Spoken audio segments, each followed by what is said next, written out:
Hello, everybody. Welcome to Collect for Investments. Some time ago, I shared a spreadsheet that has a formula to calculate the box interest. But I'm sorry that I found a small mistake there. So I want to explain how to correct this and whether it affects our earlier conclusions. So I have a spreadsheet and this URL, which can be used to calculate the interest rate of box, and I use it every time when I place the box order so that I know how much interest I'm paying. This is the spreadsheet.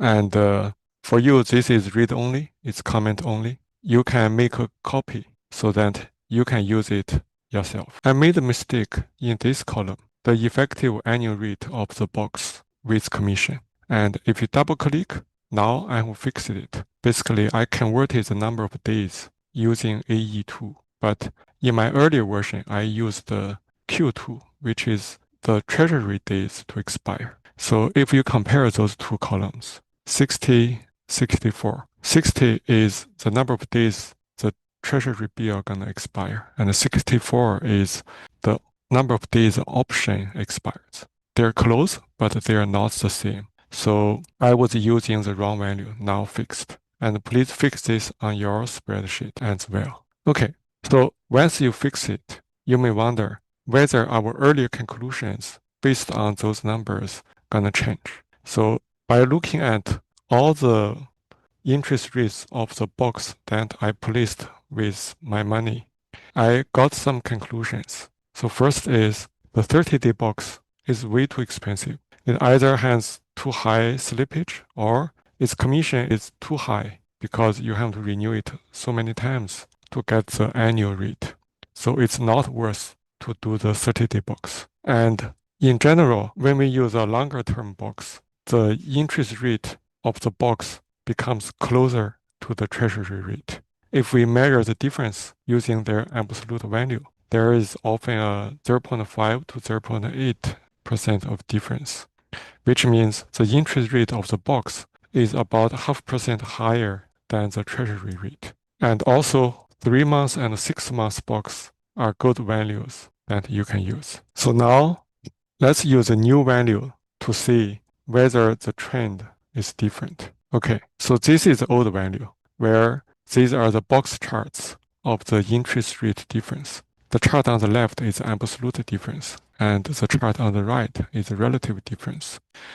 The x-axis is the days to expiration, and the y-axis is their difference, either the absolute difference or the relative difference. So this has a value up to a few months ago. And after we fix the calculation, here is a new value. So let's first compare the absolute difference.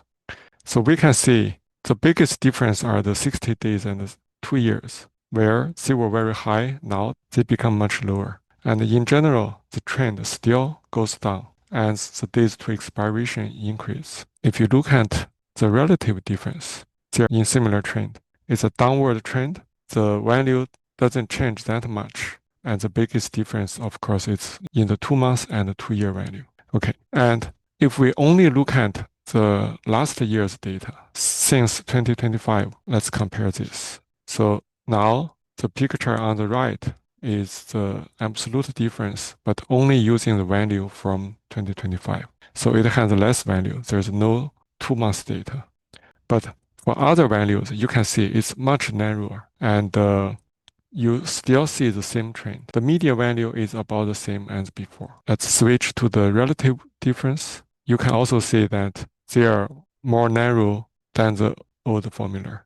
And because this is from just 1 year's data, and last year the interest rate didn't change that much. So it's an obvious downward trend as the number of days to expiration increase. So that means these values do not change much, and they're still in the range of around 0.5, 0.7. So our earlier conclusions should continue to hold, which means you can still use 3 months or 6 months box and expect an interest rate that about 0.5 to 0.8% higher than the treasury rate of the same period. Okay, finally, a disclaimer. For this video and all other videos in this channel, I was just sharing my personal views here, not investment advice. Investing involves risk, so please do your own research and make your own decisions. Thank you for watching and see you next time.